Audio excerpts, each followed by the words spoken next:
আসসালামু আলাইকুম দর্শক, সবাইকে অনেক অনেক প্রীতি ও শুভেচ্ছা। চলে আসলাম নতুন আরেকটা রেসিপি নিয়ে। আজকের রেসিপিটি বাদাম বিস্কিটের। গ্যাসের চুলায় কিভাবে খুব সহজে আমরা এই বাদাম বিস্কিটটা তৈরি করতে পারবো, এই রেসিপিটি আজকে আমি আপনাদের সাথে শেয়ার করব। আশা করছি সবার ভালো লাগবে। ভালো লাগলে চ্যানেলটা সাবস্ক্রাইব করে আমার সাথে থাকবেন।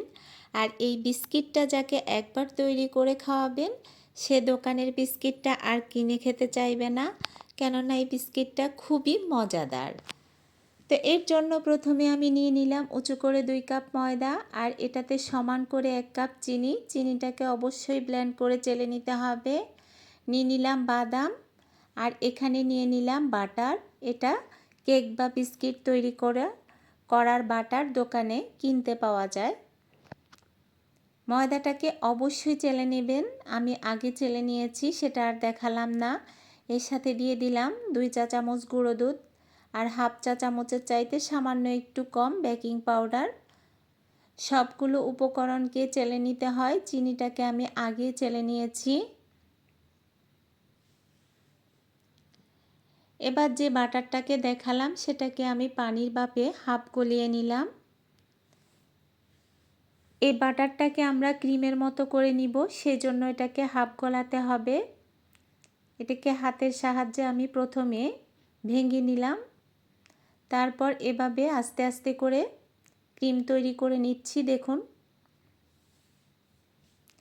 সব কিছুরই একটি নিয়ম আছে। বিস্কিটটা যদি আপনি সঠিক পদ্ধতিতে তৈরি করতে চান, তাহলে এভাবেই তৈরি করতে হবে, তাহলেই আপনার বিস্কিটটা পারফেক্ট হবে।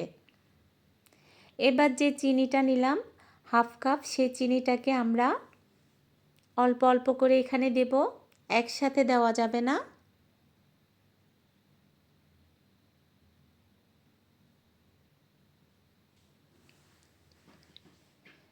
একটু সময় নিয়ে অবশ্যই অল্প অল্প করে মিশাতে হবে,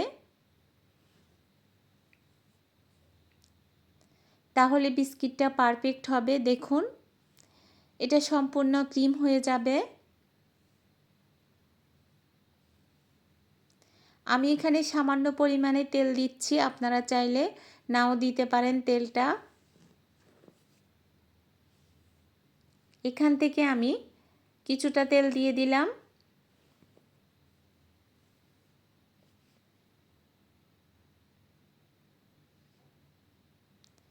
সামান্য একটু পরিমাণে লবণ দিলাম, দেখুন আপনাদেরকে দেখালাম।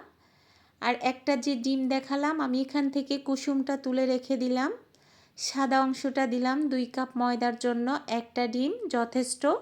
কুসুমটা আমি বিস্কিটের উপরে দেওয়ার জন্য রেখে দিলাম। বাদামটা আপনারা চাইলে কম বেশি দিতে পারেন,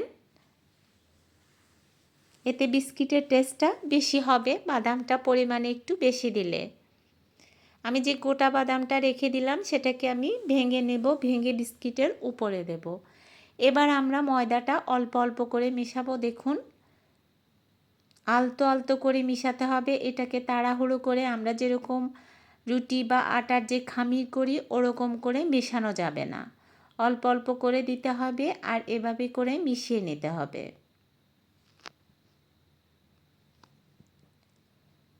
আপনার হাতে যেগুলো লেগে থাকবে সেগুলোকে আপনি ছুরি অথবা চামচ দিয়ে টেনে নিয়ে নেবেন। দেখুন, আমার মিশানো হয়ে গেছে।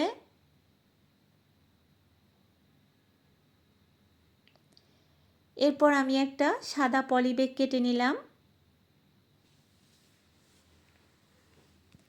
এর মাঝখানে এখান থেকে কিছুটা নিয়ে নিলাম, চারপাশ থেকে এভাবে এটাকে মাঝখানে নিয়ে আসছি। দেখুন,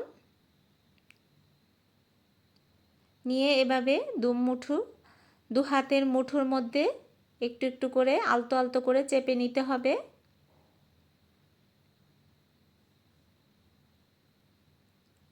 এরপর এটাকে আমরা বেলে নেব।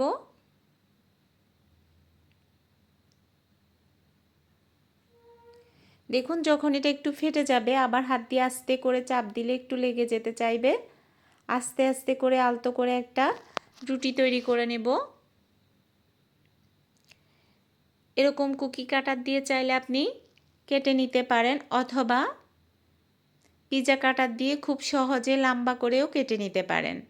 আমি প্রথমে এরকম একটা কুকি কাটার দিয়ে কেটে নিচ্ছি, অথবা আপনার পছন্দ মতো যে কোনো শেপই আপনি দিয়ে দিতে পারেন।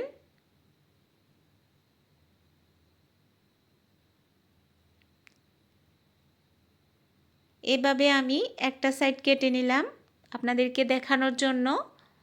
যে কোনো ডিজাইন আপনি তৈরি করতে পারেন, ডিজাইনটা কোনো ব্যাপার না, বিস্কিটটা পারফেক্ট হলেই হলো। এরপর আমি কিছুটা এভাবে লম্বালম্বি করে কেটে নিলাম।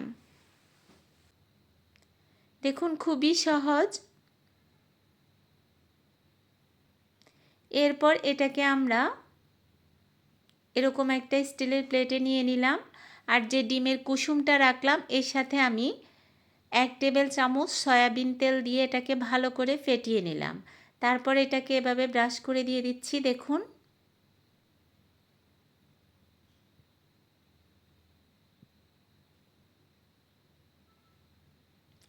এর উপর দিয়ে এবার আমি যে বাদামটা গোটা রেখেছিলাম ওটাকে ভেঙে দিয়ে দিচ্ছি। দেখুন যে কেউই চাইলে এই বিস্কিটটা বাসায় তৈরি করতে পারবেন। আর এটা খেতে অনেক বেশি মজাদার। আমরা দোকান থেকে 600 টাকা করে কেজি করে কিনি যে বিস্কিটগুলো, ব্র্যান্ডের বিস্কিট, কোথায় হয়তো আর একটু কম বেশি হতে পারে। সেই বিস্কিটগুলি চাইলে আপনি খুব সহজে অনায়াসে বাসায় তৈরি করতে পারবেন। এই বিস্কিটটা আমি ওভেনে দেব। দেখুন ওভেনে বিস্কিটটাতেও একইভাবে আমি ব্রাশ করে দিচ্ছি। ডিমের যেই কুসুমটা সেটা তার উপর দিয়ে বাদাম দিয়ে দিচ্ছি। ওভেনে 110 ডিগ্রি তাপমাত্রায় 30 মিনিট বেক করে নিতে হয়।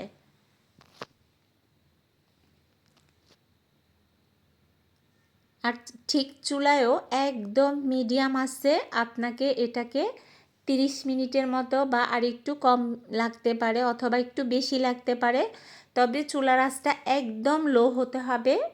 লো আছে এই বিস্কিটটাকে বেক করতে হবে। এবার এটাকে আমি ওভেনে দিয়ে দিচ্ছি। দেখুন এটা 30 মিনিট উপরে নিচে তাপমাত্রা থাকবে 110 ডিগ্রি। এর থেকে বেশি সময় লাগে না। দেখুন